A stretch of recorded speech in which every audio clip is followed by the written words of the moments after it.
buenas noches, mis queridos socios de aprendizaje. Por aquí ya estamos conectados en nuestro webinar. Creo que ya vamos por el webinar número 82 u 83 de la serie de aprendizaje acelerado. Qué maravilla, ¿verdad? Que la gente se conecta con nosotros. Ya, por ejemplo, se conectó Ayelin Riera allá en Colombia, también Milene Rivas en Valencia, Venezuela, Joel Meneses, Benedicto, Javier, qué bueno que se están conectando. Bueno, esta es la hora y ya los socios de aprendizaje van llegando. Bueno, el día de hoy vamos a hablar sobre el desarrollo de la inteligencia lógico-matemática. La semana pasada tuve dudas si convocar para retomar el tema de inteligencia verbal lingüística, pero preferí avanzar hacia la inteligencia lógico-matemática y después quizás hacer otros programas que mezclemos las múltiples inteligencias en el evento. También para Benedicto, muy buenas noches. Fíjate que a mí me impresiona la palabra matemática. Poca gente se da la tarea de averiguar qué es lo que significa la palabra matemática. Y la palabra matemática tiene que ver con aprendizaje. Qué maravilla. Tiene que ver, dice la traducción etimológica, dice que es aquello que se aprende. Dice, por ejemplo, Alfredo Chavarín, cuando iba allá al Tecnológico de Monterrey en Guadalajara, México, bueno, le daban clases de matemáticas. Entonces, matemática significa aquello que se aprende. Qué maravilla, ¿verdad? O sea, la matemática es tan poderosa como sería para José Francisco Aranguren, que hoy está en Barcelona, España, o para Auristela, que está creo que está ahorita en Ciudad de México, Auristela Rodríguez. Le doy la bienvenida también, Alfredo, gracias por tu saludo. La matemática es adorada por muchos y temida por muchos. A mí, particularmente, la matemática siempre me apasionó. Desde muy niño, cuando estaba en el pre-kinder, me acuerdo de la señora Chepita que me daba clases de matemáticas y me enseñó las operaciones aritméticas básicas y a mí me apasionaba aquello. Y toda la primaria, todo el kinder, la primaria, la secundaria siempre me apasionó. Después estudié ingeniería y mantuve mi interés por la matemática desde niño hasta todavía hoy. Tengo aquí en la biblioteca varias docenas de libros de matemáticas. Fíjate, Fernando Peroso era muy bueno en matemáticas y se conecta conmigo en este chat. La matemática necesita motivación, necesita que se cree el contexto lógico. Por eso la inteligencia se llama lógico-matemática. El contexto lógico se mezcla con la práctica y entonces la matemática tiene sentido. Cuando tú la matemática la conectas con la vida, con la existencia, empieza a surgir como algo natural. El aprendizaje de matemáticas requiere de discusión y eso es uno de los graves problemas del sistema educativo. Que el sistema educativo, las clases de matemáticas son en silencio. Los profesores de matemáticas dan su clase, ellos son quienes hablan, los estudiantes callan y aquello no aprende nadie. A mí, por ejemplo, me encanta que bueno, dice Milene Ríos, felices matemáticas para todos. Es correcto, así es. Felices matemáticas también para ti, mi querida Milene. Qué maravilla. Entonces, una de las cosas que ocurrió es que a mí me tocaron profesores distintos, profesores que hacían de las clases un evento divertido, en donde nosotros como equipos de estudiantes resolvíamos dilemas matemáticos que eran atractivos, que eran divertidos, que eran muy interesantes. También tuve profesores pesadillas, de las peores pesadillas que me tocaron durante mi vida estudiantil. Me tocaron algunos profesores de matemáticas, no porque a mí se me dificultara, sino porque ellos eran capaces de hacer que aquellas materias resonaran en mí como si fuera algo completamente desagradable, algo que no provocaba estudiar. Aquellos que me permitieron y que permitían a los estudiantes que estábamos formándonos el argumentar, el interpretar, el analizar las situaciones que estaban incluidas en los problemas, de tal manera que los problemas tuvieran algún sentido, porque claro, al desconectar la matemática de la vida, parece que la matemática no tuviera utilidad.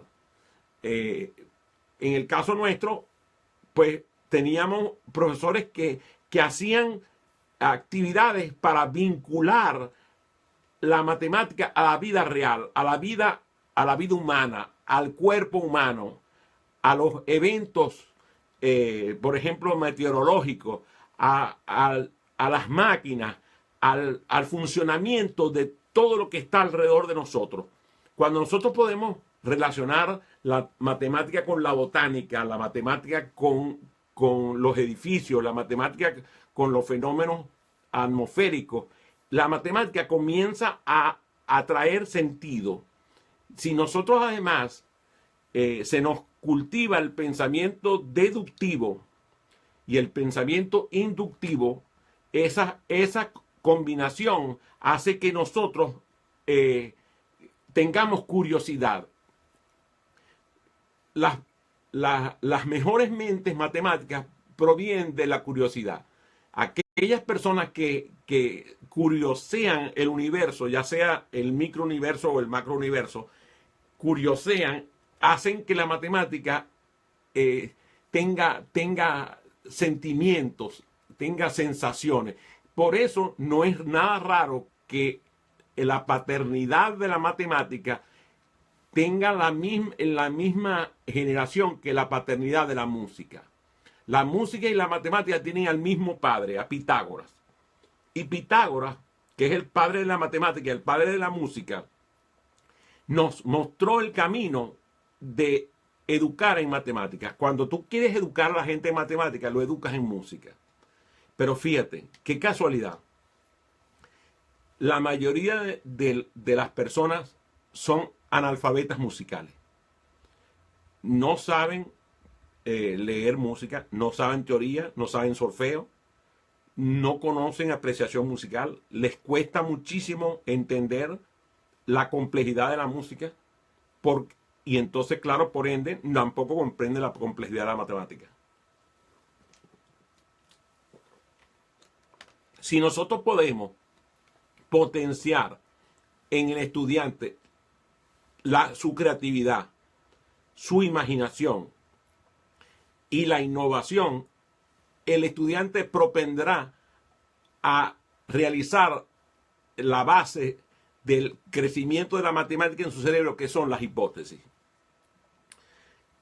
Muchas veces no entendemos que los estudiantes no hayan generado en sí la curiosidad por conocer las grandes hipótesis de la matemática básica.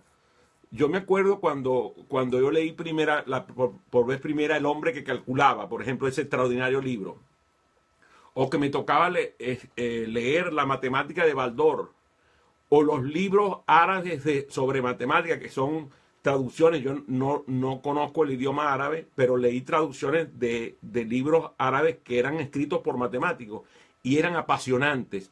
Todos tenían que ver con grandes relatos, historias, leyendas, una narrativa que tenía muchísima riqueza y que hacía atractivo que nosotros estudiáramos las grandes hipótesis que se presentaban en la misma historia que los matemáticos, que a la vez eran grandes músicos. Es interesantísimo, porque cuando tú revisas la historia del mundo árabe, reconoces que las grandes mentes matemáticas fueron grandes músicos. Y viceversa, los grandes músicos fueron grandes matemáticos. Eso ocurre en el mundo árabe, pero también ocurre en el mundo occidental. Cuando tú vas a los países que cultivaron la música de forma extraordinaria, como es el caso de aquellos maestros de la música barroca o de la música clásica. Esos maestros estaban cultivados en la matemática y por eso sus obras tienen una complejidad extraordinaria. Cuando tú escuchas la novena sinfonía de Beethoven y sabes que Beethoven tenía un problema, que mucha gente piensa que él era sordo. Él no era sordo. Él tenía muchos ruidos en la cabeza. Debió tener algún daño mayor en el sistema auditivo y eso le producía un ruido ensordecedor. Y por eso se decía que era sordo, pero realmente no era sordo. Estaba aturdido de la cantidad de ruidos que escuchaba en su cerebro. ¿Y cómo pudo componer la novena sinfonía, que es de una complejidad extraordinaria? Bueno, porque era un matemático extraordinario. Entonces, a la hora de escribir la partitura, él lo único que tenía que hacer era utilizar los enormes conocimientos que tenía respecto a la cotidianidad de la música. Porque la cotidianidad de la música incluye la perspectiva de la matemática. Nosotros, las abstracciones que se hacen en la música son parecidas a las abstracciones que se hacen en la matemática. Entonces, el aprendizaje significativo de la matemática tiene que ver con interacción entre el estudiante y los problemas en los cuales se está involucrando a la hora de estudiar. No vale para nada estudiar fórmulas, estudiar cosas que son automáticas, leyes que no tienen sentido. Para que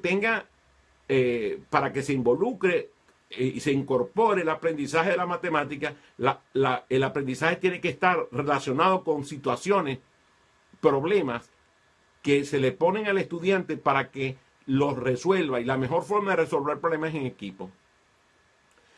También pasa con la geometría, que es una disciplina que prácticamente va en paralela con la matemática. Cuando tú colocas al estudiante frente al espacio, que él empieza a mirar a su alrededor y encuentra que en todo hay geometría, él relaciona la geometría y la matemática y le va a ser mucho más fácil encontrar la clave para resolver los dilemas de la geometría y los dilemas de la matemática. La matemática, la música y la geometría se resuelven con el mismo sistema de pensamiento. Esa habilidad de razonar con la complejidad permite que los dilemas de la geometría, incluso de la geometría analítica, de la trigonometría, tengan algún tipo de sentido para el estudiante. Yo recuerdo cuando a mí me dieron las clases de trigonometría, yo no entendía absolutamente nada, porque estaba totalmente disociado de la realidad. Tuve que encontrarme con un estudiante aventajado que estudiaba conmigo, se llama Frédéric Cahoux. Él es un amigo muy querido. Frédéric, que por cierto a veces se conecta con nosotros, porque vive aquí en los Estados Unidos. Frédéric era una persona con una mente matemática extraordinaria, era de origen libanés, era políglota, hablaba, por lo menos que yo recuerde, 5 idiomas que yo pueda recordar de entonces, y tenía una mente que le permitía, imagínate, resolver logaritmos neperianos por aproximación mental. O sea, aquellos que conozcan lo que es un logaritmo neperiano, imagínense la dificultad de resolver un logaritmo neperiano por aproximación mental.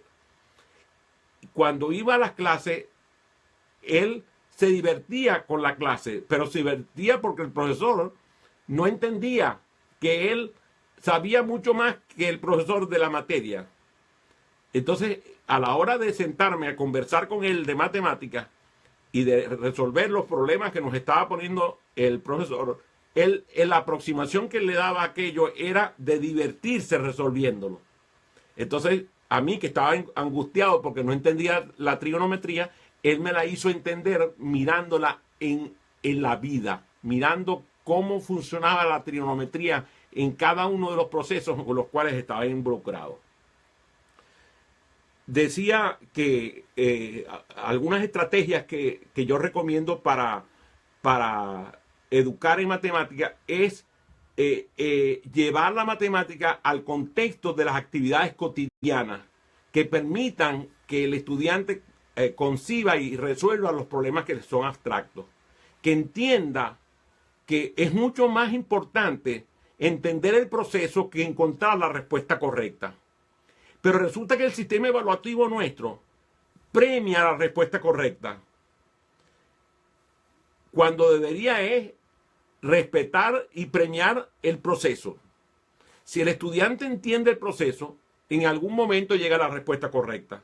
Pero a veces llega la respuesta correcta con el proceso que no entiende, que lo hace automáticamente y ya no tiene salida para él, no tiene interpretación, no lo puede incorporar. Cuando el estudiante crea un problema a partir de su solución, por ejemplo, que es un método extraordinario para educar en matemáticas. O sea, ponerle al estudiante a encontrar el problema con base en la solución. Y eso le facilita la comprensión del proceso. Para aprender matemáticas es mucho más fácil aprenderla dibujando diagramas, haciendo listas que respeten pautas, patrones, clasificación, por ejemplo, aprender a clasificar dependiendo de algunos parámetros que se establezcan, a sustituir, a reorganizar. Es que los niños cuando están en el kinder, las maestras de kindergarteninas son de lo mejor que yo he visto en el mundo. O sea, si la gente no pasara por el kinder, el mundo estuviera muy precario. Pero es que las maestras de kinder yo las admiro, porque ellas educan a los niños de mucho mejor manera que los maestros y educadores de la primaria. Las educadoras de pre-kinder y de kinder son extraordinarias.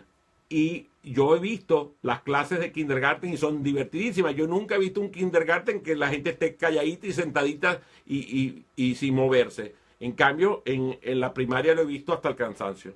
¿Alguna pregunta del público, mi querida Ayerin? Saludo mientras tanto a Josefina Pérez, que por cierto ha estado bien pendiente, y Jessica Hidalgo desde Ecuador o desde Perú. Ya se me olvidó ahorita si estaba en Ecuador o en Perú. Jessica, creo que estaba en Ecuador. Sí, en Ecuador. La saludo desde aquí. Adelante. Sí, hay una pregunta que ha sido reiterativa. De todas maneras, a mí no me gusta la matemática. O sea, he probado 1000 métodos, 1000 maneras y no me termina de gustar la matemática. ¿Qué hago? ¿Te gusta la música? Pues sí, me gusta la música. Entonces, cuando te gusta la música, es mucho más fácil llevarte a que te guste la matemática. Cuando tú logras la comprensión de la música desde el punto de vista de su estructura, es mucho más fácil llevarte a que tú te eduques en la matemática. Lo más importante es que tú consideres que la matemática tiene que ver con ideas que están conectadas en el universo. Si tú logras observar la geometría del espacio, la música, te va a inferir hacia el mundo de la matemática. ¿A ti te gusta resolver problemas que no sean matemáticos? Sí. Entonces es mucho más fácil llevarte a ti a resolver problemas matemáticos cuando te gusta resolver problemas. Cuando es poco probable que lo haga, es precisamente cuando el estudiante no es educado en resolución de problemas. Aquí en los Estados Unidos hay escuelas universitarias que se basan en resolución de problemas y son escuelas de gran valía. Entonces, la mejor manera para mí de educar a una persona que lleve su mente a pensar en términos matemáticos es educarla en la resolución de problemas abstractos. De problemas abstractos, pero que estén conectados con procesos naturales, procesos de vida, procesos que sean observables. Otro elemento que ayuda a eso es el modelaje. Yo sé que a ti te gusta el Scrabble, ¿verdad? Y el Scrabble es matemática pura, solamente que con letras. Pero si tú no conocieras de matemáticas, no pudieras calcular la estrategia para jugar Scrabble, ¿correcto? ¿Pasa eso? Así es. Ajá. Así es. Entonces es muy fácil educarte en matemática cuando a ti te gusta el Scrabble. Ahora, imagínate un estudiante que en clases de castellano y literatura los pongan los profesores a jugar Scrabble. Aprenderían un vocabulario extenso y además de eso se involucrarían con el tema de la matemática de forma muy divertida. El aprendizaje de matemática necesita el desarrollo del pensamiento creativo. Y aquí, por ejemplo, nosotros hemos estado en contacto con la Universidad de Búfalo, con el grupo de la Universidad de Búfalo y el Colegio de Innovación que está en Búfalo, que hace muchas décadas que están allí. Por cierto, Gilda Weisberg, que yo la cité hace poco en los libros que leo, ella estudió con ese grupo y varias personas mexicanas que yo conozco han estudiado el tema de creatividad por la vía de este grupo de Búfalo. Y en los problemas que se resuelven en desarrollo del pensamiento creativo son eminentemente problemas que están relacionados con la música, con la geometría y con la matemática. Si nosotros, por ejemplo, podemos enunciar un problema, ya empezamos a resolverlo. La mayoría de los problemas se resuelven en su enunciado. Si tú logras enunciar un problema con base en una solución, o sea, te entregan una solución y te dicen elabora el problema. Si tú logras enunciarlo, ya el proceso lo comprendiste.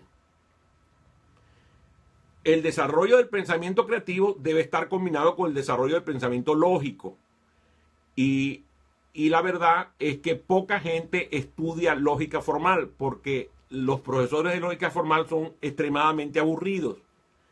Si nosotros logramos que el estudiante estudie pensamiento lógico y estudie lógica formal, lógica analítica, ese proceso empieza a disparar procesos de pensamiento matemático.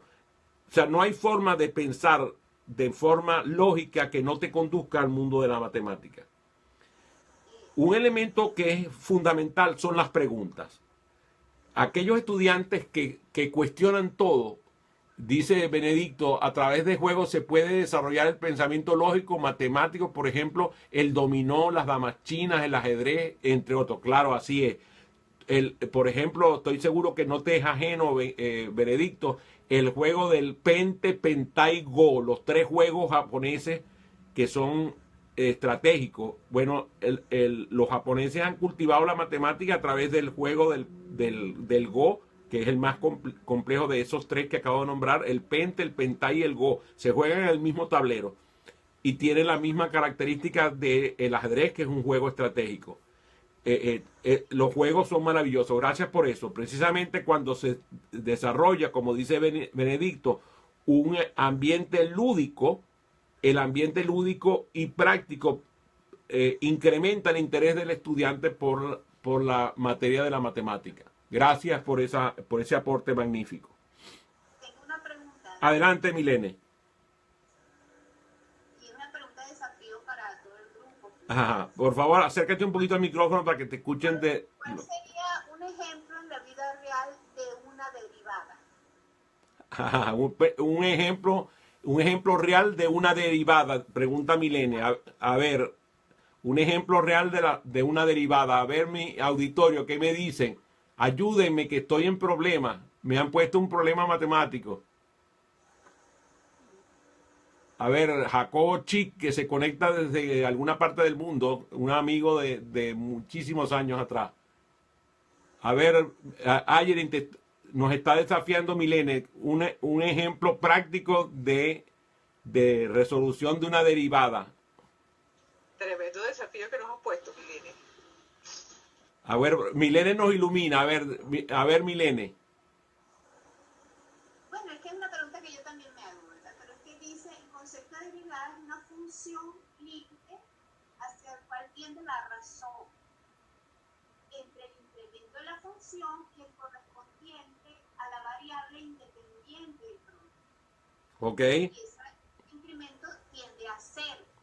Entonces, yo me decía, ¿cómo se come eso? ¿Cuál sería el ejemplo en la vida real de una derivada? Entonces, me sumergí en la vorágine del universo y pensé, cuando hablan de razón, están hablando de la lógica.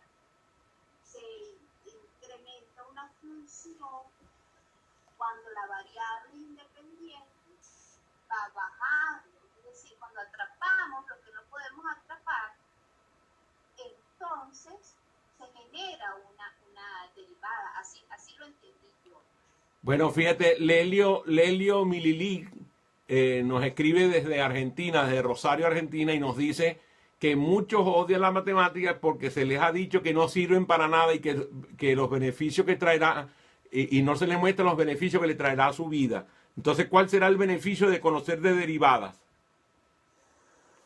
Bueno, para los ingenieros es un gran beneficio. No podrían resolver los problemas, ¿cómo se llama?, de la termodinámica ni de la mecánica de los fluidos si no conocieran derivadas. Sí. Me imagino, a mí que me gusta la investigación, si logro atrapar la variable independiente para lograr el resultado que deseo, ahí estaría el mundo de las derivadas.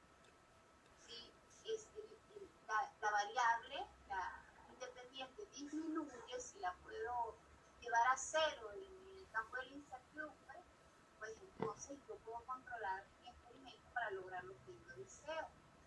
Y eso es válido en el mundo de las ciencias prácticas como en el mundo de las ciencias sociales.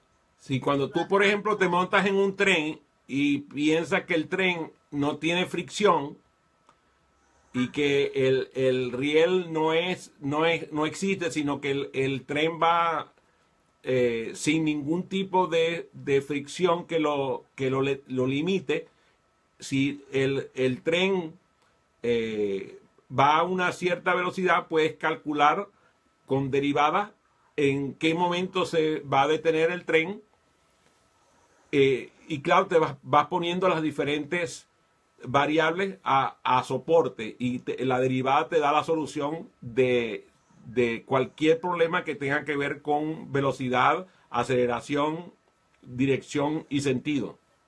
En este sentido, podría atrapar la variable tiempo como variable independiente. Así es, la variable tiempo en este caso daría la solución.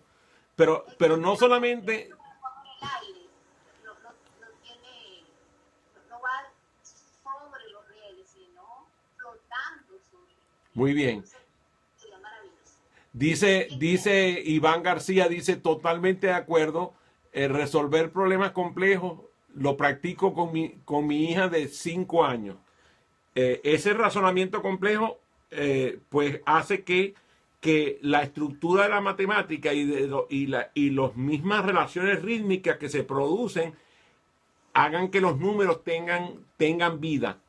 Yo les recomiendo el que vean El mundo de las matemáticas de Walt Disney, que es una película extraordinaria. Dice, las derivadas se utilizan como herramientas para resolver básicamente problemas de la ciencia física. ¿Sí? Por eso le mencionaba el tema de los trenes, mi querido Lelio.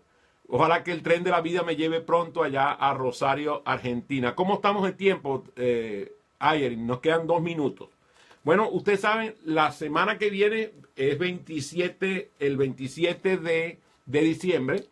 Vamos a celebrar nuestro último webinar del año. En ese caso vamos a realizar precisamente el webinar cómo desarrollar la inteligencia musical. Así que como diciembre es un mes musical, pues ese día vamos a hablar sobre la inteligencia musical y pueden enviar sus preguntas como siempre a mi correo electrónico adriancotin@gmail.com. adriancotin@gmail.com. Cotin, recuerden que se escribe con 2 T y latina N. adriancotin@gmail.com. También puedes visitar mi página web adriancotin.com. Con gusto escucharé sus comentarios. Lelio, también yo estoy muy entusiasmado de volver pronto a verlos allá en Rosario, mi ciudad que me recibe con tanto cariño. Fue un gusto, un placer y un honor compartir con ustedes este webinar sobre el desarrollo de la inteligencia lógica y matemática, y lo único que les pido es que tengan un sueño entre 1 y 0.